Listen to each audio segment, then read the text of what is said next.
Hello friends, welcome back to my channel CS with Raj. इसकी previous video में हम लोगों ने कैट, डीएमएस, एनडीएलडी और उसके बाद में ओएडी का डिस्कस किया था, सेकंड सोल्यूशन का, और सेमेस्टर का भी कुछ का जो हो पाया था किया था। आज हम लोग देखने जा रहे हैं सी का। आई होप आप लोग का एग्जाम सही जा रहा है। चलिए ठीक है, आज टाइम ना वेस्ट करते हुए देखते हैं मतलब पहला क्वेश्चन क्या है। तो सेक्शन ए कह रहा है कि आपको what is recursion, you have to define recursion क्या है। ठीक है, तो इसमें कुछ नहीं करना, आप इसका डिफिनीशन लिखिए। क्या लिखेंगे? A function which call itself called recursive function and this technique is known as recursion. मतलब जो फंक्शन खुद को कॉल करता है वो आपका रिकर्सिव फंक्शन होता है, और जो मतलब जो टेक्निक उसमें यूज होता है ना वो रिकर्सन का। इसमें ऐसे दो भी क्वेश्चन पूछ सकते हैं। एक क्वेश्चन ऐसे पूछे कि रिकर्सिव फंक्शन डिफाइन करिए, तो ये रिकर्सिव फंक्शन का ये हो गया डिफिनीशन। रिकर्सन का क्या हो गया, तो ये पूरा हो गया। ठीक है, तो इसके बाद आते हैं नेक्स्ट क्वेश्चन। उसमें क्या क्वेश्चन कह रहा है कि write various ways to initialize array. Various ways आपको बताना कि हम लोग एरे कैसे इनिशियलाइज कर सकते हैं। ठीक है, हाँ, तो गाइज हमको इनिशियलाइजेशन ऑफ एन एरे की मतलब how in what way we initialize a array, we have to discuss about this. Okay, तो देखते हैं कि पहले मतलब जब मतलब after an array is declare it must be initialize. भाई आपको पता है कोई भी चीज़ बिना पहले उस मतलब उसको डिक्लेयर करने से पहले हम लोग उसका इनिशियलाइज करते हैं। जैसे कि अगर जो आपने इंट एरे ले लिया, जैसे इंट एरे लिया आपने कोई, वो एरे 5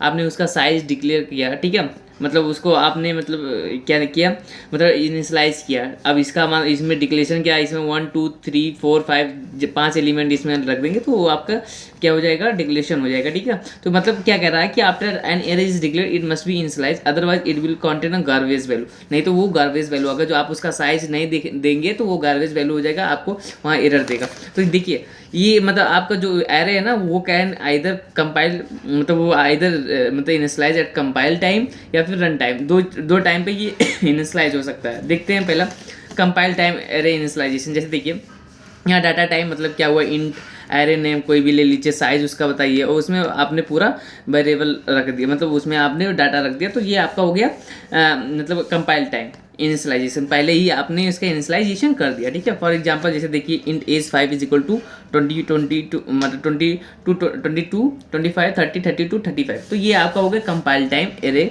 इनिशियलाइजेशन। हाँ, और देखिए जैसे कि इसमें इंट मार्क्स का मैंने ऐसे बता दिया, ये इंटीजर का हो गया आपका एरे इनिशियलाइजेशन, फ्लोट का इनिशियलाइजेशन हो गया, इंट मार्क्स, मतलब ये सारा ये मतलब ये आपका क्या होगी, कंपाइल टाइम पे जो भी इनिशियलाइजेशन हुई कंपाइल टाइम का इनिशियलाइजेशन हो गया। और भी इसके क्या नाम है, और भी इसके मतलब डिफरेंट वेज इनिशियलाइजेशन आपको एक नंबर में लिखना। तो ये देखिए initialization all specified memory location, partial array initialization, initial without size, string initialization, तो ये सब आप तैयार कर लीजिएगा। मतलब 1 2 पॉइंट 3 पॉइंट इसमें आप तैयार कर लेंगे, बस उतना लिखना, बाकी इसको इतना डिस्क्राइब नहीं करना, मैंने थोड़ा ज़्यादा डिस्क्राइब किया, आप लोग को आई होप आइडिया हो गया होगा इसका। हाँ, उसके बाद में 1 का सी क्वेश्चन आता है, explain all cases of STRCMP S1 का मैं S2, मतलब ये जो S1 और S2 है ये स्ट्रिंग है, और STRCMP जो है ये स्ट्रिंग में एक फंक्शन होता है जो STRCMP मतलब होता है कंपेयर, मतलब दो स्ट्रिंग को आपको कंपेयर, जैसे कि S1 और S2 क्या है, मतलब एक दूसरे से मतलब क्या कैसा मतलब कंपेयर करना उसको। तो इसमें 3 रिजल्ट आती है, या तो 0 आता है, या ग्रेटर देन 0 आता है, या लेस देन 0 आता है। ठीक है, तो फिर 0 मतलब वो दोनों से होकर कि आइडेंटिकल, मतलब दोनों S1 S2 आइडेंटिकल है, और 0 ग्रेटर देन मतलब ये जो S1 है इसके पास में ज़्यादा ASCII वैल्यू है उससे S2 से, और फिर लेस देन है मतलब कि जो S2 का ASCII वैल्यू वो ज़्यादा। तो मतलब यही चीज़ है, आपको कंपेयर करने के लिए होता है कि STRCMP is a built in library function that is use for string comparison. मैंने ऑलरेडी आपको बताया कि ये कंपैरिजन के लिए यूज होता है। And this function takes 2 string, 2 strings लेते हैं। भाई कंपेयर करना है, एक तो करेंगे नहीं, 2 से करना पड़ेगा, तो आपको 2 स्ट्रिंग लेना पड़ेगा। ठीक है, और compare this 2 strings lexicographically and then return 0 1 और -1। मतलब 0 मतलब पहले बताया कि आइडेंटिकल होगा, 1 मतलब क्या हुआ कि मतलब वो क्या नाम है उससे मतलब ज़्यादा ASCII वैल्यू होगी, -1 मतलब कम ASCII वैल्यू होगी ये रिजल्ट में। मतलब आपको इतना ही लिखना है, उससे ज़्यादा नहीं लिखना। आप थोड़ा बहुत इसमें ये जो होता है आपका STRCMP या STRCAT या STRLWR, बहुत सारे इसमें के स्ट्रिंग के जो मतलब आपके फंक्शंस होते हैं वो मतलब string.h फंक्शन में इंक्लूड रहते हैं, मतलब उसमें ये सब पाए जाते हैं। ठीक है गाइज, इसके बाद में आते हैं हम, इसका डी क्वेश्चन है difference between malloc and calloc. Okay, हाँ गाइस देखिए, हमको डिफरेंस बनाना था मेमोरी मतलब ये क्या नाम है, मैलोक और कैलोक में। तो ये सब किसके टाइप से, मैलोक, कैलोक, फ्रीलॉक, रिलॉक, ये सब 4 टाइप होते हैं इसके टाइप्स ऑफ डायनेमिक मेमोरी। तो मेमोरी मैलोक क्या होता है, ये क्या कहता है, allocate single block of requested मतलब मेमोरी, मतलब ये सिंगल ब्लॉक मतलब मेमोरी के सिंगल ब्लॉक को एलोक करता है। और जो आपका कैलोक होता है वो allocate multiple block of requested memory, मतलब जो भी मेमोरी है उसका ये सिंगल ब्लॉक एलोकेट करता है, और ये क्या मल्टीपल ब्लॉक एलोकेट करता है। बस इतना ही इसका डिफरेंस है। इसके बाद में आते हैं 1 का ई क्वेश्चन कह रहा है कि एक्चुअल एंड फॉर्मल आर्ग्यूमेंट में आपको डिफाइन करना कि what is actual and formal arguments. Actually actual and formal argument इसको कहते हैं actual parameter and formal parameter के बारे में पूछ रहा है। बच्चे कंफ्यूज हो जाते हैं आर्ग्यूमेंट नाम को सुनकर। तो ये कुछ नहीं है, पैरामीटर्स है जो आप function define user define function में आप लोग यूज करते हैं। एक्चुअली क्या है देखिए, actual and formal parameter in C programming are use to pass data to function. भाई या तो फिर आपने कॉल बाय वैल्यू या कॉल बाय फंक्शन के द्वारा आप उसमें क्या नाम है, आप डाटा पास करते हैं किसी फंक्शन में। तो actual parameters can be pass by value. जो एक्चुअल पैरामीटर होता है ना वो केवल किससे पास होता है, मतलब ये पास बाय वैल्यू से उसमें क्या नाम है पास किया जाता है फंक्शन में। एंड रेफरेंस और पॉइंटर, मतलब कॉल बाय वैल्यू या फिर कॉल बाय रेफरेंस या कॉल बाय पॉइंटर, ये तीनों मेथड से जो आपका एक्चुअल वैल्यू होता है ना, एक्चुअल पैरामीटर वो पास किया जाता है। और formal parameters are the variable in the function definition that receive the value of the actual parameter. Actually मतलब क्या होता है कि जो आपका एक्चुअल पैरामीटर होता है ना वो पास किया जाता है फंक्शन में by the call by value या कॉल बाय रेफरेंस या कॉल बाय पॉइंटर। एंड जो आपका फॉर्मल वैल्यू होता है ना वो वैल्यू क्या होता है जो डिफाइन होता है the values of the actual, जो मतलब एक्चुअल पैरामीटर से जो प्राप्त होता है वो आपका क्या होता है फॉर्मल पैरामीटर। ठीक है गाइस। इसके बाद में क्या होता है, आइए इसके बाद में है एफ है explain macros with an example. Macros को आपको डिफाइन करना विद एग्जाम्पल। हाँ तो गाइज मैक्रो क्या है, मैक्रो एक्चुअली मैक्रो जो टाइप्स होते हैं किसके होते हैं, सी प्री प्रोसेसर के। ये जो मैक्रो होता है आपका टाइप होता है। तो क्या कहता है, इन सी मैक्रो और piece of code in program that is given some name. मतलब जो ये आपका सी प्रोसेसर होता है ना वो मतलब क्या होता है कंपाइल से मतलब कंपाइलर से पहले कंपाइल हो जाता है। ठीक है, वो एग्जीक्यूट हो जाता है कंपाइलर से पहले ही। तो ये क्या कहता है, मतलब जो आपका उसका ही टाइप एक मैक्रो होता है। तो मैक्रो क्या होता है, are piece of code in program that is given some name. इसमें कोई नाम दे दिया जाएगा उसको प्रोग्राम को, और वो जब नाम आप प्रोग्राम में इनकाउंटर करेंगे या कभी कॉल करेंगे ना तो वो उस टाइम जो आप डिफाइन करेंगे वो वही वैल्यू पूरा आपका पूरा ब्लॉक कोड में वही चलेगा। जैसे कि अभी इसमें जैसे दिखा, in C macros are piece of code in program that is given some name whenever this name is encountered by the compiler the compiler replaces the name with the actual piece of code. मतलब ये जब compiler के द्वारा जब compiler compile करेगा ना तो ये जो होगा वो जो एक्चुअल पीस ऑफ कोड हमने उसमें नाम उसमें दिया था ना तो वही वो ले लेगा। जैसे hash tag define directive is used to define a macro. Hash tag define एक मात्र होता है जो मैक्रो को डिफाइन करता है। अब जैसे एग्जाम्पल से अभी आप समझ लेंगे। देखिए हैशटैग डिफाइन टोकन वैल्यूज, मतलब देखिए hashtag studio.h hashtag define limit 5। मैंने यहाँ पर लिमिट 5 ये आपका देखिए मैंने ये नाम दे दिया कोई स्पेशल कोड, ये अलग चीज़ है, कमेंट में मार दीजिए। ठीक है, यहाँ से प्रोग्राम आपको ये बता रहा हूँ। जैसे हैशटैग डिफाइन लिमिट 5, अब जहाँ जहाँ हम इससे प्रोग्राम में लिमिट लेंगे वो लिमिट की वैल्यू 5 ले लेगा। जैसे कि यहाँ पर देखिए मैंने 1 से 5 तक के नंबर हमको प्रिंट कराना है। For int I is equal to 0, I is less than limit and I plus plus. यहाँ पर मैंने आई प्रिंट करा दिया तो इसका एग्जाम्पल मतलब इसका आउटपुट क्या आ जाएगा 1 2 3 4 0 1 2 3 4 0 से और लेस देन मतलब 5 बार मतलब 0 से 5 तक मतलब 5 तक जाएगा। ये 5 तक कंपाइल करेगा 5 टर्म तक, तो 5 टर्म 0 1 2 3 4। ठीक है, लेस देन है, अगर यहाँ इक्वल हो जाता तो यहाँ पर 1 हो जाता, तब ये 1 2 से 5 जाता। ठीक है गाइस, तो मतलब ये आपका इस पर डिपेंड करता। तो ये देखिए मतलब यहाँ मेन चीज़ है, ये देखिए मैंने यहाँ लिमिट यूज किया तो ये लिमिट की वैल्यू यहाँ पर देखिए, यहाँ तो फंक्शन के बीच में कहीं डिफाइन नहीं की, ये पहले से मैंने ऑलरेडी डिफाइन यहाँ लिमिट 5 कर दिया जाए। तो यही मैक्रो होता है कि आप पहले से डिफाइन करो और पूरा जब हम जहाँ पर इसको मतलब ये यूज करेंगे और कंपाइलर जब इसको कंपाइल करेगा तो ये एक्चुअल वैल्यू जो होगा वो ले लेता है। जैसे यहाँ पर लिमिट की वैल्यू 5 थी तो यहाँ पर वो ले लिया, और यहाँ पर हम इस कंपाइल करके जब इसको मतलब इसका आउटपुट है तो 0 1 2 3 4 आप लोग देख सकते हैं। ठीक है, तो हाँ गाइस, उसके बाद में उनका जी है। जी क्या है कि what is character pointer, how to declare and initialize a character pointer. Character pointer क्या है और कैसे इनिशियलाइज कर सकते हैं करेक्टर पॉइंटर को या डिक्लेयर करते हैं, ये आपको बताना। तो करेक्टर पॉइंटर क्या होते हैं? अ character pointer is a variable that holds the memory address of a car value. मतलब जो कैर वैल्यू के मेमोरी एड्रेस को होल्ड करता है वो आपका क्या होता है? Character pointer. पॉइंटर क्या होता है? पॉइंटर मैंने आपको पता है कि pointer is derived data type which holds the address which hold the address of any other data. ठीक है, तो वही चीज़ है यहाँ पर भी। एड्रेस होल्ड कर रहा है, लेकिन किसका? कैरेक्टर का, जो केवल एड्रेस कर रहा हो तो ये आपका क्या हो जाता है? वो कैरेक्टर पॉइंटर हो जाता है। इसका इनिशियलाइजेशन डिक्लेरेशन कैसे? जैसे कि देखिए 4 PTR मैंने ले लिया तो हेलो वर्ड, तो ये आपका देखो यहाँ तो ये होगा आपका इनिशियलाइजेशन, और ये जब हेलो वर्ड मैंने पूरा लिख दिया तो ये आपको पूरा इनिशियलाइजेशन प्लस डिक्लेरेशन दोनों हो गया। तो ठीक है, आप ऐसे इसको डिफाइन कर दीजिएगा। वीडियो लंबा हो रहा है इसलिए जल्दी आओ, थोड़ा आगे बढ़ते हैं।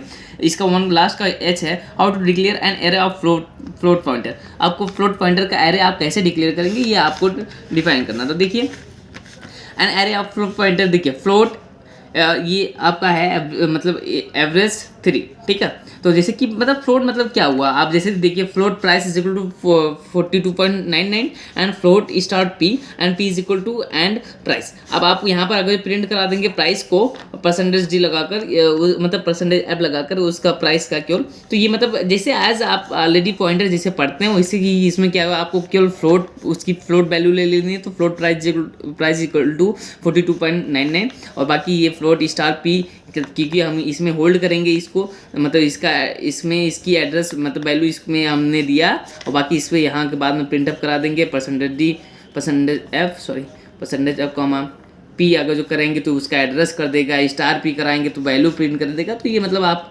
जान लीजिए, बस इसके आपको डिक्लेरेशन बताना, तो यहाँ इतना ही समझ लीजिए। ठीक है, या फिर इतना। हाँ गाइज, आ जाते हैं इसके बाद सेक्शन बी का पहला क्वेश्चन है, what is searching, explain with an example the difference between linear and binary search. ये इंपॉर्टेंट, बहुत इंपॉर्टेंट क्वेश्चन है एक्चुअली। यहाँ पर तो ये पूरा उसका साला बायोडाटा ही पूछ लिया है, लेकिन ये मतलब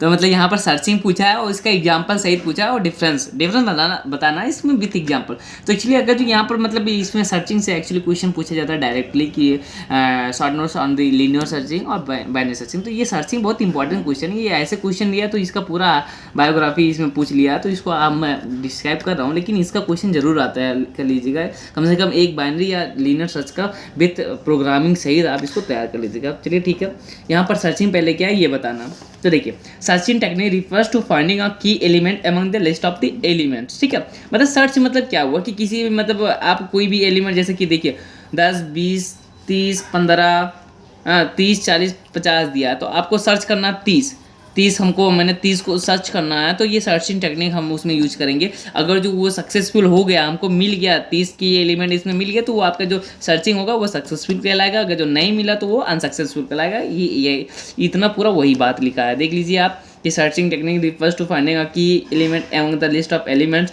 if the given element is present in the list. मतलब अगर जो वो 30 इसमें प्रेजेंट है तो वो तो searching process is said to be successful. भाई मिलेगा हमको, जब सर्च हो जाएगा तो मिलेगा तो वो सक्सेसफुल हो जाएगा, अगर जो नहीं प्रेजेंट है तो अनसक्सेसफुल माना जाएगा। बस यही बात था। इसके बाद में इसका डिफरेंस बताना है किसके लीनियर एंड बाइनरी सर्च के बीच में। तो देखिए यहाँ से देखिए कि लीनियर सर्च क्या होता है आपका। In linear search input data need not to be in sorted. Linear search में सॉर्टेड होने की कोई ज़रूरत नहीं होती। सॉर्टेड मतलब दैट शुड बी असेंडिंग और डिसेंडिंग ऑर्डर में होना चाहिए। लेकिन इसमें क्या होता है, बाइनरी सर्च में हमेशा input data need to be in sorted. जैसे कि लीनियर सर्च में मैंने कहा 20 30 10 15 50, ठीक है, तो ये आपका लीनियर सर्चिंग हो गया। इसमें कोई सॉर्टिंग नहीं है कि असेंडिंग ऑर्डर में जा रहा है या डिसेंडिंग, लेकिन इसके लिए 10 20 30 40 50 ही होना चाहिए, मतलब असेंडिंग ऑर्डर में होना चाहिए, क्योंकि इसमें कुछ है बातें जो आगे मैं बता रहा हूँ क्यों है ऐसा कह रहा है। It is also called a sequential search. हम लाइन टू लाइन इसको सर्चिंग कर रहे हैं, तो ये आपका सिक्वेंशियल सर्च कहलाता है। और it is also called a half interval search, मतलब ये हाफ इंटरवल सर्च कहलाता है। ये कैसे कहलाता है वो बाद में हम डिस्कस करते हैं। इसके बाद में ये क्या होता है, multi dimensional dimensional array can be use, इसमें multi dimensional array can be use हो सकता है, इसमें क्यों सिंगल डायमेंशनल यूज होता है। इट इज़ लेस कॉम्प्लेक्स, ये मोर कॉम्प्लेक्स, ये लेस कॉम्प्लेक्स होता है, जाहिर सी बात इसमें सॉर्टिंग की कोई हमको ज़रूरत नहीं होती, या इसमें कोई फार्मूला या अलग प्रोग्राम से हमको कोई ज़रूरत नहीं होती। तो ये लेस कॉम्प्लेक्स होता है, ये मोर कॉम्प्लेक्स होता है, ये लो प्रोसेस होता है, ये हाई प्रोसेस, ये आपको इतना डिफरेंस इसका लिख देना, ठीक है। अब इसमें कुछ एग्जांपल्स हैं, जो एग्जांपल्स मैं आपको एक लीनियर सर्च और बाइनरी सर्च का बता दे रहा हूँ, जो आप इतना ही लिखिएगा और इतना आपको काफ़ी है। Hashtag include stdio.h, int search, int array, एक आप एरे ले लिए, इंट एन उसमें नंबर कितना है वो साइज डिफाइन करने के लिए एन ले लिया, और इंट एक्स मतलब जो हमको की एलिमेंट हमको सर्च करना है ये ले लिया। इसमें क्या किया, for int I is equal to 0, I is less than N and I plus plus, ठीक है। ये मैंने आपका एरे प्रिंट करवा रहा हूँ, तो फॉर मतलब एरे यहाँ से मतलब वो एरे की हमने वो कर दी है, मतलब लूप लगा दिया। तो if array I is equal double is equal to X, जब एरे मतलब ये क्या कह रहा है कि एरे में जब मतलब एक्स जो एरे में हो तो रिटर्न आई, तो आपका रिटर्न वैल्यू आई हो जाए, अदरवाइज रिटर्न माइनस आई, तो ये आपका क्या हो गया, ब्रैकेट बंद हो गया। बस इतना आपको लिखना है, इसमें आपको समझना नहीं कैसे क्या हुआ। एक्चुअली बाद में इतना टाइम है नहीं कि मैं अभी समझा सकूँ आपको, तो इतना आप देख लीजिए ये, क्योंकि ये पोर्शन जो है ये 3 चीज़ें इसमें पूछी कि व्हाट इज सर्चिंग, उसके बाद आपको डिस्क्राइब करना difference between the linear and binary, फिर उसके बाद उसका एग्जांपल्स भी देना। तो ये इतना एग्जांपल काफ़ी है। बाकी जो selection linear searching binary searching का जो एग्जांपल जो कोड प्रोग्राम होता है वो अलग चीज़ है, वो अलग प्रोग्राम है, तो वो लंबी पड़ जाएगी काफ़ी ज़्यादा, तो वो बाद में डिस्कस करेंगे हम लोग दूसरे वीडियो में। हाँ, इसके बाद में एग्जांपल आप बाइनरी सर्च में क्या है कि hashtag include stdio.h, int binary search, int array, int x, int low, int high. इसमें इंटरवल मैंने बताया, उसमें डिफरेंस में आपने लिखा था कि इंटरवल ये होता है, मतलब इसमें हाई मतलब ये मिड बीच से देखा जाता है, क्योंकि असेंडिंग ऑर्डर या सॉर्टिंग में होता है तो ये अलग तरीके से होता है, मतलब ये सॉर्टेड होते हैं ना ये बाइनरी सर्च, तो ये अलग फार्मूले से इसमें फार्मूला यूज, जैसे देखिए व्हाइल लो इज लेस और equal than high, int mid is equal to low plus high minus low by 2, if array mid is double is equal to X, return mid, ठीक है। और if array mid is less than X, low is equal to mid plus 1, else high is equal to mid minus 1 and return -1। इतना आपका portion था, ये आप तैयार कर लीजिएगा, ठीक है गाइस। आपको पूरा वेल मेंटेन, हाँ, तो इसको आप लोग तैयार कर लीजिएगा।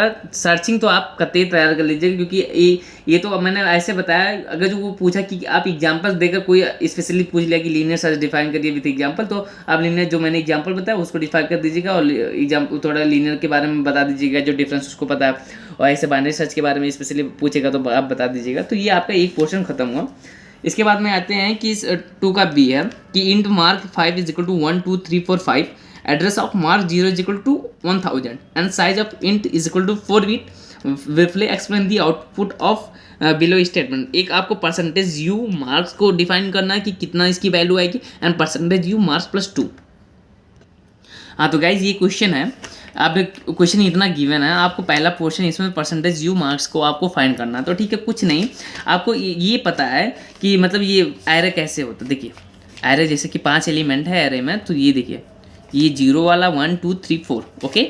तो ये आपको पहले पता होना चाहिए कि 0 से स्टार्ट होता है एरे। तो यहाँ पर आपको मार्क 0 की क्या दी है, 1000 दी है, इसकी एड्रेस दी है। देखिए तो ये मार्क 0 है, ये 0 से स्टार्ट होगा। 0 पे एलिमेंट क्या है, 1 है। मैंने वहाँ देखिए, मैंने जिस जैसे लिखा हूँ वैसे आप लिखिए, 1 है उसमें मार्क 0, मतलब ये 0 पे क्या है 1, तो इसका एड्रेस 1000। फिर इसमें क्या है कि इसका मतलब क्या करना है, इसमें मतलब केवल मार्क्स को ही प्रिंट कराना, तो इसका मतलब हर एक चीज़ का एड्रेस प्रिंट कराना है। तो देखिए 2 3 4 5, तो देखिए कितने बिट्स हैं, 4 बिट, मतलब जब एक के बाद में दूसरा मतलब एक वेरिएबल के बाद में दूसरे वेरिएबल का क्या एड्रेस होगा, दूसरे का तीसरा, चौथा 5वां, मतलब क्या है 4 बिट का है। तो केवल इसमें कुछ और नहीं, सीधे से कहा कि मार्क ही प्रिंट कराना, तो 1 के बाद 2 और 4 बिट में डिफरेंस, मतलब देखिए जितना बिट उसका मतलब साइज होगा, जैसे कि ये इंटीजर है तो इंटीजर का इसमें ऑलरेडी 4 बिट दिया, तो हम लोग 4 इसमें ऐड करेंगे। जैसे कि 1 का मतलब 0 का तो 1000 था, 1 का तो 1004 हो जाएगा, 2 का 1008, 3 का 1012 और 4 का 1016, ठीक है। ये इसमें कुछ तो लॉजिक नहीं था, बस ये डायरेक्ट आप ऐसे लिख दीजिए, ऐसे फिगर बना दीजिए, ऐसे आप लिख दीजिए, बस यही आपको इतना करना था। उसके बाद में परसेंटेज यू मार्क्स प्लस 2, टू इसमें थोड़ा वो है कि हाँ 2 दिया है, इसमें 2 बढ़ाकर बताना। तो 2 मतलब क्या, वो जो भी साइज है 4 दिया है ना इंटीजर का, 4 × 2 8 बढ़ाना है इस बार। तो देखिए पहले मार्क 0 की इनिशियलाइजेशन वाला तो वहीं से रहेगी, इसकी एड्रेस 1000 रहेगी। इसके बाद 1008, 1016, 8 जोड़ते जाएंगे, 1016, 1024, 1032। तो ये आपको हो गया पूरा मतलब सेकंड का बी पार्ट हो गया। उसके बाद सेकंड का सी पार्ट में क्या आते हैं, देखिए इसमें दिया है कि स्ट्रक्चर दिया है, स्ट्रक्चर का आपको वो प्रोग्रामिंग दिया है कि स्टूडेंट इंट ID और कार नेम, चार नेम और इंट एज एंड 4 कैरेक्टर। ठीक है गाइस, तो ये फिर आपको दिए हैं इसमें। हाँ तो गाइस देखिए ये तो आपको पूरा क्वेश्चन था, इसमें कुछ सीधा क्वेश्चन मैंने यहाँ लिखा। इसके बाद में इसमें पहला पोर्शन यहाँ इतना तक गिवन कि साइज ऑफ इंटीजर 4 बिट दिया एंड साइज ऑफ कैरेक्टर दिया आपको 1 बिट। अब इसके बाद में इसमें पहला फाइंड करना है कि डाटा टाइप ऑफ वेरिएबल, मतलब जो मतलब आपका जो स्टूडेंट 1 है ना, इसका आपको क्या करना है, वेरिएबल डाटा टाइप फाइंड करना है। ठीक है, तो एक्चुअली मैं ये बताऊँ कि आप इसमें स्ट्रक्चर में स्ट्रक्चर होता क्या है, स्ट्रक्चर जो होता है कि मतलब सबका अलग अलग मेमोरी लोकेशन, मतलब ये collection of different dissimilar elements होते हैं। जैसे कि इनका देखिए इंटीजर का साइज अलग है, 4 का साइज अलग है। ठीक है, तो ये सब अलग अलग इसमें एग्जिस्ट करते हैं, अलग अलग मतलब कलेक्शन। देखिए स्ट्रक्चर यूनियन दोनों चीज़ें होती हैं, तो यूनियन में भी अलग अलग होते हैं, लेकिन यूनियन में सबका मेमोरी लोकेशन एक ही होता है। जो सबसे बड़ा होता है उसी को ट्रीट किया जाता है। जैसे उसमें अगर जो फ्लोट यूज है तो और बाकी इंटीजर भी और 4 भी यूज है, तो उस सबका साइज केवल फ्लोट वाला ही लिया जाएगा। जैसे 8 बिट फ्लोट का तो फ्लोट ही पूरा जाएगा उसमें। लेकिन as the case of the in the case of the structure क्या होता है, इसमें हर एक जो भी मतलब हर एक डाटा टाइप्स का अलग अलग मतलब मेमोरी एलोकेशन होता है सबके पास। जैसे कि इंटीजर है तो इसके पास 4 बिट्स हैं, क्योंकि इसमें दिया है। क्या 4 है तो इसका भी 1 बिट्स है, सब इसमें दिया है। तो सबका अलग अलग डाटा टाइप्स है, हम नहीं डिफाइन कर सकते इसमें कि हाँ कि इस स्टूडेंट का ही स्पेशली क्या है, क्योंकि इस स्टूडेंट में सब मतलब प्रेजेंट है। अगर यहाँ पर यूनियन होता तो यहाँ पर जो सबसे बड़ा इंटीजर है ना, तो स्टूडेंट का हम लोग इंटीजर बोल देते कि इसका इंटीजर डाटा टाइप्स है। लेकिन ये क्या है, यहाँ पर आपको दिया स्ट्रक्चर, तो इसमें वी कैन नॉट डिफाइन कि क्या कौन सा इसका डाटा टाइप है स्टूडेंट। तो मैंने यही लिखा है। आप आई होप आप लोग समझ रहे होंगे इस बात को। Data type of variable student 1 is can not be defined because is variable have on memory in structure. सबके पास ऑन मेमोरी होता है। ठीक है, इसके बाद इसमें सेकंड क्वेश्चन क्या था कि स्पेस रिक्वायर्ड। स्पेस रिक्वायर्ड मतलब इसका साइज पूरा पूछता है कि क्या होता है। इंटीजर जितना आपको दिया इसका ऐड करना है। इंटीजर का एक पहला 4 हो गया, इसमें एक ही एलिमेंट 4 प्लस ये 4 10, इसमें 10 एलिमेंट तो 10 × 1 इसका, क्योंकि 4 का आपको 1 दिया तो 10 × 1 प्लस इंटीजर फिर से 4 हो गया, पहले 4 जेंडर मतलब 1। फिर देखिए स्क्वायर कर दीजिए, 4 + 10 + 4 + 1 तो 19 बिट। तो ये आपका सिंपल सा हो गया इसका पूरा आंसर। हाँ तो गाइस सेकंड का डी पोर्शन कह रहा है कि write a C program to verify that the square matrix is an identify matrix और नॉट। ये मतलब ये आपको एक आइडेंटिटी मैट्रिक्स मतलब जो भी आपका रिक्वायर मतलब आपने स्क्वायर मैट्रिक्स प्रूव बनाया है या प्रिंट कराया है वो आपका आइडेंटिटी मैट्रिक्स है या नहीं, आपको उसको आइडेंटिफाई करना है। ठीक है, तो आइडेंटिटी मैट्रिक्स पहले क्या होता है ये जान लीजिए। जैसे 1 0 0 0 1 0 0 0 1 है, जो डायगोनल में सारा 1 होता है वो आपके आइडेंटिटी मैट्रिक्स होते हैं। तो देखिए स्क्वायर मैट्रिक्स है 3 × 3 या 1 0 0 1, ये भी आपका स्क्वायर 2 × 2। तो ये स्क्वायर मैट्रिक्स है। आपको ये स्क्वायर मैट्रिक्स को बताना कि ये आइडेंटिटी है या नहीं। तो क्या करना है, सीधी सी बात, पहले क्या किया मैंने #include studio.h लिया। इसके बाद इंट मेन, इसमें एरे ले लिया, जो एरे हमको मतलब प्रिंट कराना है तो मैंने एरे ले लिया, एक मैट्रिक्स जो हमको प्रिंट कराना है तो एरे ले लिया 10 × ये 10। जो मैट्रिक्स होता है वो आपका 2 डायमेंशनल होता है। तो मैंने इसमें 10 मतलब रो और कॉलम दोनों इसमें इंक्लूड है। तो इंट R एंड C ये रो हो गया और कॉलम हो गया। ठीक है, और आई जे मैंने लूप के लिए यूज कर दिया, और जो m = 1 है ना ये मैंने किसके लिए यूज किया, ये मैंने यूज किया वो आइडेंटिटी मतलब आइडेंटिटी के लिए। अभी कहाँ यूज होगा अभी आपको बताता हूँ। पहले हम क्या करेंगे, पहले मैट्रिक्स का क्या हम लोग क्या करते हैं, पहले मैट्रिक्स प्रिंट कराते हैं। ठीक है, तो पहले मैट्रिक्स तो उसके लिए हम लोग रो और कॉलम पहले प्रिंट करा दें कि enter the rows and column. उसके बाद स्कैनअप पसंद है कि रो और कॉलम को मैंने इनपुट दिला दिया। उसके बाद मैंने क्या किया, यहाँ लूप लगाया कि i = 0, i r and i++ और फॉर j = 0 ये रो एंड कॉलम। और उसके बाद में क्या कह रहा कि इसका नाम मैंने ये जो आपका एरे है मैंने इसको इनपुट करा दिया। ठीक है, प्रोग्राम थोड़ा लंबा, मेरा टाइम नहीं था तो आपको केवल क्या करना है, आप इनपुट करा दीजिए। बाकी अगर जो आपको टाइम है आपके पास तो उसका आउटपुट भी करा दीजिए प्रिंट ऑफ करा कर। यहाँ पर इस सेम चीज़ यहाँ केवल एक चेंजिंग हो जाएगा, प्रिंट ऑफ हो जाएगा तो आपका मैट्रिक्स प्रिंट हो जाएगा। बाकी मेरे को ज़्यादा चेक करना है कि वो मैट्रिक्स मतलब आइडेंटिटी है या नहीं है, तो फिर मैं वहाँ पर इसका प्रिंटर नहीं करा रहा हूँ, मैं डायरेक्ट स्कैनअप करा कर इसके बाद में उसका जो कंडीशन है चेक करने का मैं आपको डायरेक्ट वो बता रहा हूँ। अभी चेकिंग के लिए मैं क्या कर रहा हूँ, for i is equal to zero, i is less than r, i plus plus, j is equal to zero, j is less than c, c मतलब कॉलम, जे प्लस प्लस। अब देखिए यहाँ पर if array i j is not equal to 1 and array 1 sorry मतलब array जो भी है मैंने लिया, array j i is not equal to 0, यहाँ ये भी नॉट इक्वल टू 0 ही लिखा, ठीक है गाइज, नॉट इक्वल टू 0 है। देखिए ऐसे कंडीशन है कि जब मतलब आपका ये array i j is not equal to 1 and array j i मतलब उसका उल्टा j i is not equal to 0, then क्या हो गया, एम आपका 0, पहले मैंने एम इनिशलाइज किया था कि एम इज इक्वल टू 1 था, बाद में ये आपका एम इज इक्वल टू 0 हो गया है। उसके बाद यहाँ ब्रेक हो जाएगा आपका मैट्रिक्स, उसके बाद में बस ये मतलब आप ब्रेकेट, देखिए ब्रेकेट सीक्वेंस आप लोग ध्यान दे दीजिएगा। बाकी ये इसके बाद में आते हैं कि जब मैट्रिक्स आपका if m is equal to 1 मतलब इज इक्वल टू 1 मतलब तीनों देखिए ये आपका 1 1 हो जाएगा, तो ये क्या कर जाए आपका मैट्रिक्स आइडेंटिटी हो जाएगा, एल्स आपका मैट्रिक्स एंड आइडेंटिटी मैट्रिक्स नहीं होगा, ठीक है। तो आपको ये चेक करना था कि मैट्रिक्स आइडेंटिटी है या नहीं, तो ये कुछ नहीं है, सिंपल सा कंडीशन है। आपको यहाँ तक तो आपको पोर्शन पता है कि हाँ मैट्रिक्स कैसे प्रिंट कराना, बस यही एक थोड़ा कंडीशन इसमें देखना है, ये आप थोड़ा ध्यान दे दीजिएगा। बाकी आप ये सब तो आप कर लेंगे, तो आई होप आप लोग को समझ में आया होगा। तो गाइस सेक्शन सी आते हैं, हमने already 1 and 2 section A section B हम लोगों ने डिस्कस कर दिया है, पूरा क्वेश्चन विद एकदम रिटर्न में आपको पूरा उसका नोट्स प्रोवाइड किया हूँ। उसके बाद में आते हैं सेक्शन सी का थर्ड का ए पार्ट है कि आपको एक सी प्रोग्राम करना है टू स्वैप 2 चेयर वैल्यूज, मतलब जो कैरेक्टर वैल्यूज को आपको स्वैप करना by call by reference method से। ओके डोंट वरी, आगे देखते हैं हम लोग कैसे करेंगे। देखिए यहाँ पर वाइट स्वैप चेयर स्टार मतलब स्टिंग 1 ले लिया मैंने, ऐसे स्टिंग 2 ले लिया, ठीक है।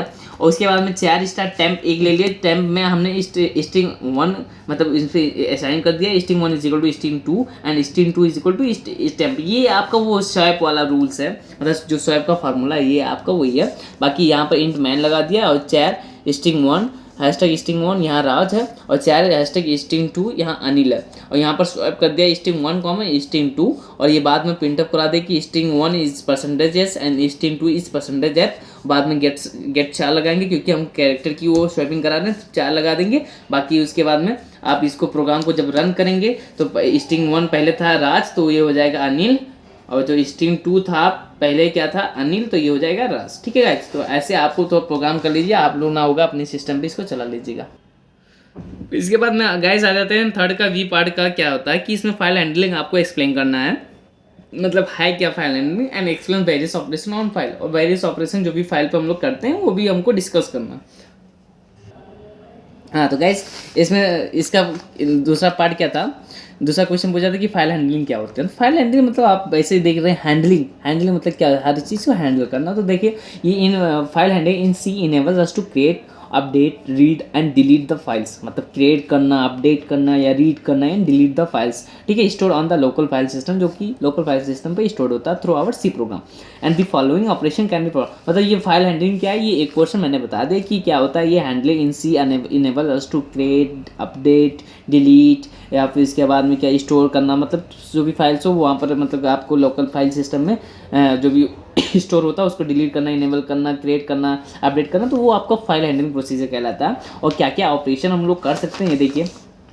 पहला है कि creation of the new file, नए फाइल का हम क्रिएशन कर सकते हैं। ओपनिंग एंड एग्जिटिंग फाइल, जो भी हम फाइल बनाए उसको ओपन कर सकते हैं, रीडिंग कर सकते हैं कि फ्रॉम दी फाइल से हम रीड कर सकते हैं, राइटिंग कर सकते हैं फाइल में, या डिलीटिंग कर सकते हैं फाइल में। ये नेम पाँच जो है मेन 5 ये आपके हो गए हैं ऑपरेशन। और बहुत सारे ऑपरेशन कि आप ओपन करिए, उसमें मतलब ओपन भी करिए, रीडिंग करिए, दोनों साथ में करिए, तो वो सब उसके छोटे, बाकी इसमें सब वही समाहित है। अब इसका अगर मतलब ये तो थोड़ा आपको छोटा लग रहा होगा, लेकिन अगर जो थोड़ा आपको और सही से लिखना हो तो उसके कुछ एग्जांपल्स लिख दीजिए, मतलब ये जैसे कि एक फाइल्स का दूसरे फाइल में कॉपी कर दीजिए, या फिर एक फाइल को क्रिएट करके उसको ओपन कर दीजिएगा, तो वो सब ऐसा क्वेश्चन आएगा तो मैं आपको बताऊँगा, और हो सके तो मैं सेमेस्टर में अपलोड करूँ, तो सेमेस्टर में ऐसा क्वेश्चन है तो मैं आपको उसमें डिस्कस जरूर करूँगा, ठीक है गाइस।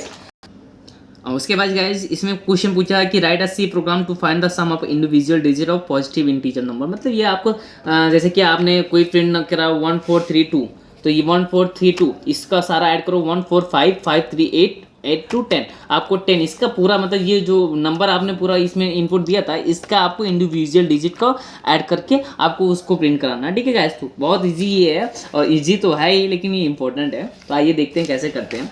तो पहले ये तो आपका वही बेसिक चीज़ क्या hash tag include stdio.h conio.h and y2n, ये मैंने आपको, ये तो आपका बेसिक सब आपका लेके क्लियर है। इसके बाद में क्या प्रोसेस करना, जो नंबर हमको जिस नंबर को पहले प्रिंट कराना उसको पहले लिखेंगे इंट n रिमाइंडर, क्योंकि रिमाइंडर अभी कहाँ से यूज़ होगा कैसे यूज़ होगा मैं बताता हूँ। उससे हम लेंगे जो कि 0 से इनिशियलाइज करेंगे। इसके बाद प्रिंट अप करा लिया, इस नंबर को मैंने इनपुट दिला दिया scanf %d comma and okay. अब इसके बाद यहाँ कंडीशन लगा कि while n is not equal to 0, या यहाँ पर ऐसे भी लिख दी n इज ग्रेटर देन 0।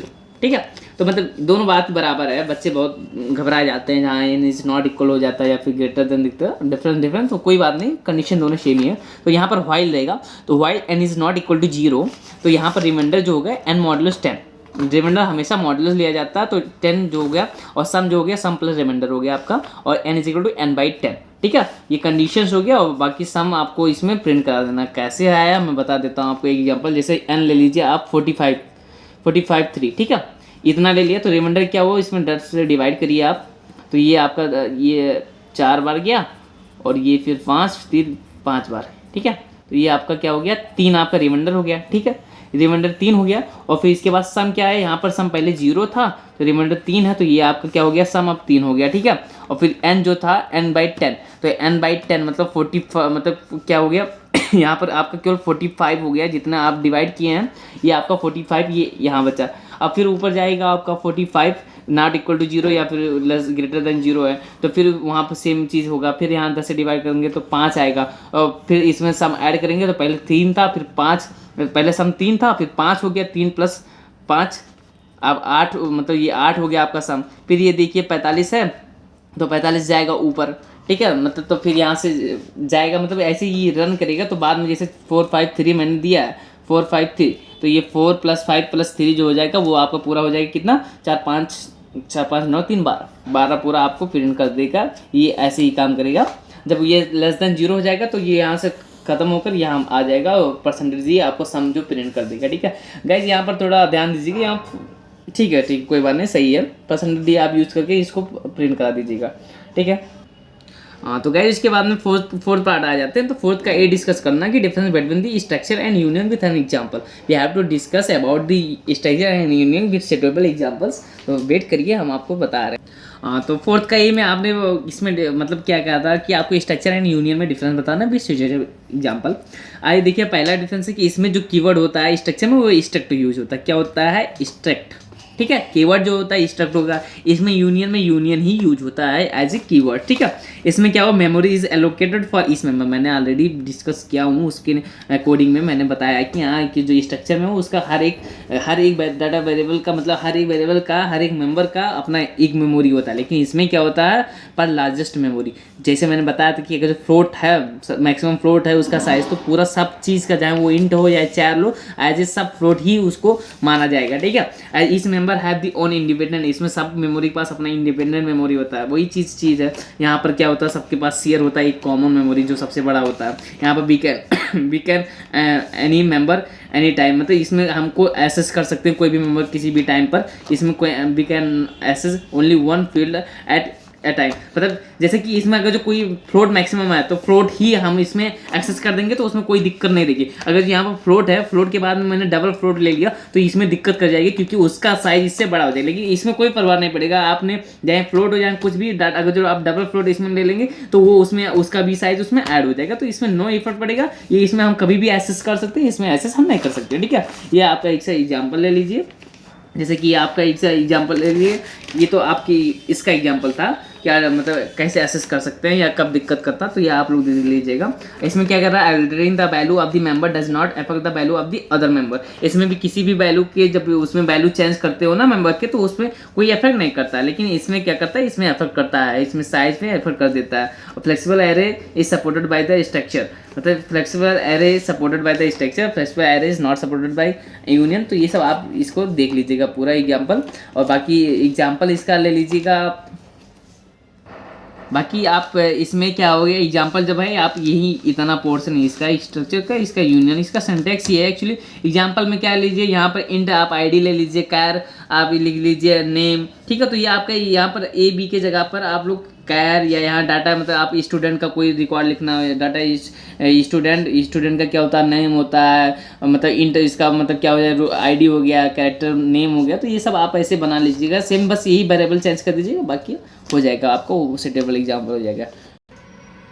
हाँ, इसके बाद में हमको एक्सप्लेन करना है फोर्थ का भी कि डिफरेंस बिटवीन दी, ये आपका है असाइनमेंट ऑपरेटर एंड ये आपका है रिलेशनल ऑपरेटर या कंपैरेटिव ऑपरेटर है, ठीक है। तो इसके बीच में हमको डिफरेंस करना विथ एग्जांपल से, तो कोई बात नहीं, आइए देखते हैं। ये जो आपका इज इक्वल टू ऑपरेटर है तो इसको कहते हैं असाइनमेंट ऑपरेटर, ठीक है। और इसको क्या कहते हैं, ये डबल जो इक्वल है इसको कहते हैं रिलेशनल और कंपैरिजन ऑपरेटर, ठीक है।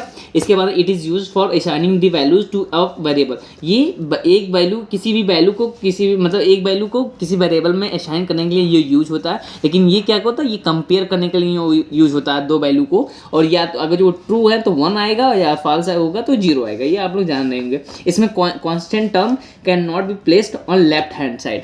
कांस्टेंट टर्म कभी भी left hand side assignment operator में नहीं होता है। जैसे कि आप एग्जांपल लीजिए कि 1 is equal to X is not valid, X is equal to 1 is valid, आप लोग ये जान रहे हैं, ये इनवैलिड हो जाएगा, ये मतलब एरर दे देगा। लेकिन इसमें क्या होता है, constant term can be placed in the left hand side. जैसे देखिए 1 is equal to is double is equal to 1 is valid and return 1 एक मतलब 1 बड़ा आपस में बराबर है और रिटर्न 1 करे। और इसमें मतलब इसका सेम मतलब कि कांस्टेंट जो है लेफ्ट में भी लिखा जा सकता है, इसमें कोई इफेक्ट नहीं करेगा। तो ये आपका था, इसका डिफरेंस था। और एग्जाम्पल देख लेते हैं। देखिए इज इक्वल टू का एग्जाम्पल देखिए, मैंने int A is equal to 10 कर दिया, तो इसको प्रिंट अप करा दिया। तो ये 10 वैल्यू जो है ये ए में असाइन थी और यही ए की वैल्यू प्रिंट आ जाएगी, इसका आउटपुट आ जाएगा आपका 10, ठीक है गाइस। और जैसे इसका देखिए, इसमें int A is equal to 10, B is equal to, मैंने 2 नंबर्स ले लिए ए और बी, ठीक है, क्योंकि हमको कंपैरिजन करना है तो कम से कम 2 नंबर तो चाहिए। तो ए एंड बी मैंने ले लिया, तो a is equal to a is double is equal to b. अगर जो ये double is equal to b है तो ये क्या करेगा, ये a is equal to b कर देगा, ठीक है, ये प्रिंट कर देगा, या तो प्रिंट कर देगा a is not equal to b. तो यहाँ आउटपुट इसका क्या आ जाएगा, ए 10 है और बी 4 है, तो ये कभी भी आपस में बराबर नहीं होंगे। तो ये इसका ये पहला देगा, मतलब सॉरी दूसरा देगा कि A and B are not equal, ठीक है। आई होप आप लोग इसको समझ रहे होंगे बढ़िया से। बस यही इतना एग्जाम्पल लीजिए, ये इंपॉर्टेंट ऑपरेटर्स है, इसको आप तैयार कर लीजिएगा, बड़ा इजी ऑपरेटर्स है, ये तो बेसिक है, आप लोग सब जान रहे होंगे। इसके बाद में गाइस इसका फोर्थ का सी पार्ट पूछ रहा है कि व्हाट इज फंक्शन, फंक्शन क्या है and how we need them, हमें फंक्शन की क्यों आवश्यकता होती है in C programming and explain with an example. We have to tell in मतलब we have to discuss 3 parts of the function. पहले हमको बताना फंक्शंस क्या है, उसके बाद क्यों हमको ज़रूरत पड़ती है फंक्शन को ये भी बताना, और उसके एग्जाम्पल हमको शो करना। तो देखिए function in C are the basic buildings block of a C program. एक सी प्रोग्राम का जो बेसिक बिल्डिंग ब्लॉक होता है वो आपका फंक्शन कहलाता है। A function is a set of statements, जो फंक्शन होता है वो आपके set of statements enclose with curly brackets, ये देखिए curly brackets, that take input do the computation and provide the resultant output. अगर जो ये आपको थोड़ा लॉजिकली स्टेटमेंट लगे तो कोई बात नहीं, आप इतना लिख दीजिए, ये बहुत काफ़ी एनफ है कि function is the basic building blocks of a C program. बाकी तैयार कर सकते तो पूरा तैयार करिए।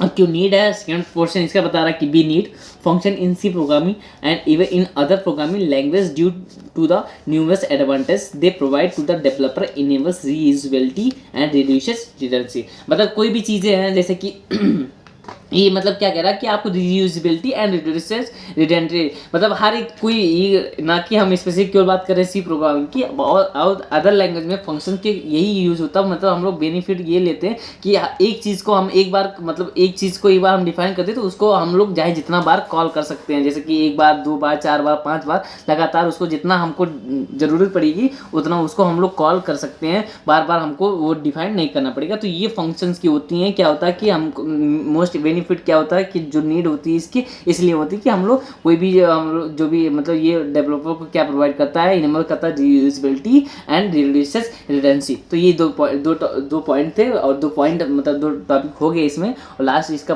पोर्शन है कि एग्जाम्पल क्या है। तो देखिए मैंने 2 नंबर को सम कर दिया, ठीक है, 2 नंबर को मैंने ऐड कर दिया कि बाय यूजर डिफाइंड फंक्शन से। देखिए hashtag include studio dot H कोने डॉट, ये यहाँ तक आपको समझना है। इसके बाद वाइड ऐड मैंने 2 नंबर इंट कॉमा इंट, और ये मैंने यहाँ ये स्पेशल ध्यान दीजिए, जब आप यूजर डिफाइन फंक्शन में आप यहाँ सॉल्व करने जाते तो यहाँ पहले ये लग जाता है सेमीकोलन, फिर वाइड मेन, ठीक है, क्लियर स्क्रीन। इसके बाद में जो नंबर मैंने लेना है इंट ए कॉमा बी, और इसको इंटर करा लेना है, इंटर ए एंड बी, इसके अंदर percentage D comma percentage D, और फिर इसके बाद में ये एंड ए एंड बी, ये नंबर आपका इनपुट हो गया। उसके बाद में ऐड ए कॉमा बी, हम लोग ऐड कर लेंगे ए कॉमा बी को, यहाँ पे ये फंक्शन कॉलिंग हो रहा है, और गेट सी एच मतलब वॉइड मेन लगा है तो गेट सी एच हो गया, ठीक है गाइस।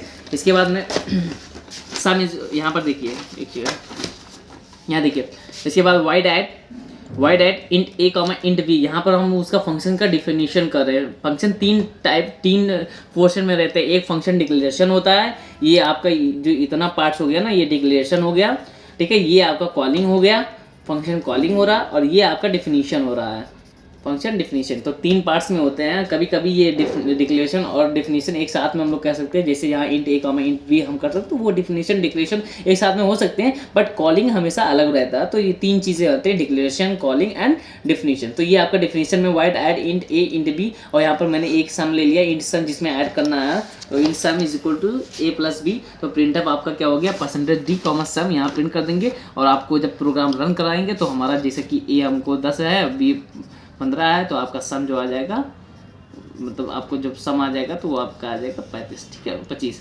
तो ये आपका पूरा था 4th तक पार्ट का पूरा, मैंने आपको पूरा वेल मेंटेन आपको प्रोवाइड कर दिया है।